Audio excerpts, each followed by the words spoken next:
Dit is Dennis Moeke. Hij komt van Ljouwert en hij is een van de kanshebbers voor de titel. Ik hoop op een podiumplek. Er zijn natuurlijk verschillende favorieten, maar een kans op een podiumplek is er. Dus dat is er zeker. Hoe heb je naar deze wedstrijd toegeleefd? Heel fanatiek, heel doelgericht, heel bewust getraind. Ik heb een fantastische trainer wat dat betreft. En we hebben echt een persoonlijk trainingsschema opgezet. En de piek zou moeten liggen bij deze wedstrijd, dus we zien het wel vandaag. In de RUC-klasse doggen Friese mooi, waaronder favoriet Dennis Moeke.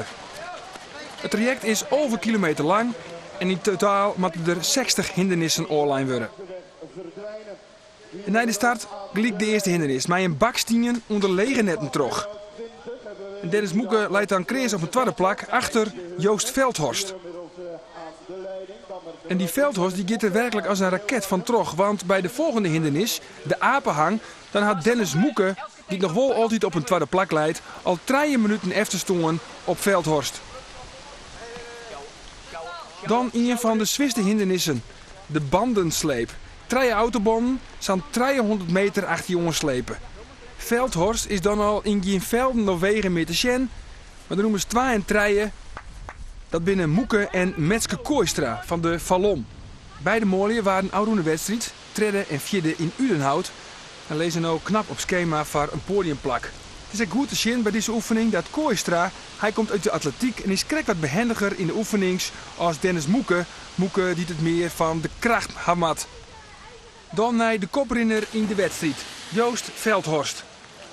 Minuten vastsprong had hij.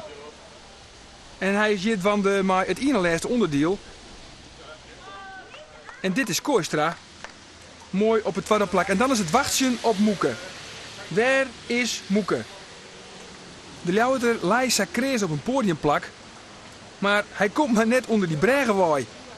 Er mat wat miswezen. Dit is Joost Veldhorst. Hij prolongeert zijn titel.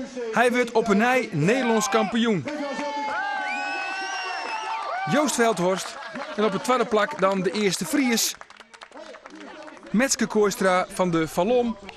Hij wordt tweede. En dan is het wachtje op Moeke.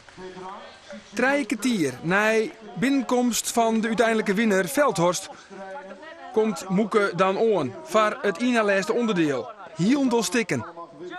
Hij waagt het zelfs nog om op te houden. Zij krijgt voor de finish, maar hij zet terug. Uiteindelijk wordt Moeke laatste in zijn groep. Hij wordt 20ste en dat wilde hij in het begin nog op podiumkoers lei. Dennis, je ging zo goed, je lag de hele tijd bij de eerste. Wat ging er mis? Soms gaat het om hele kleine dingen en je loopt op het scherp van de snede, zeg maar.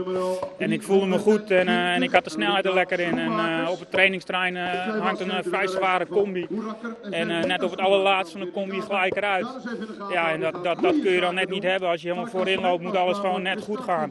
En als je dan voor de tweede keer probeert, ja, dan zitten je armen vol. Want je hebt de wedstrijd zo ingedeeld, zeg maar, dat je alles net kan halen. Dus je loopt echt helemaal op het scherp van de snede en dan glij je eruit en is het gewoon over. Dan is het einde wedstrijd. Hoe groot is de teleurstelling nu? Ja, groot. Want je hebt hier naartoe gewerkt en je hebt er heel veel trainingsuren in zitten. En er is altijd een kans dat het misgaat natuurlijk. Maar het liefst wil je dat niet. En zeker niet omdat je je lekker voelde en het ging goed. En jammer. Ja, grote teleurstelling. Ik heb net wel even een traantje moeten laten, kan ik je wel vertellen.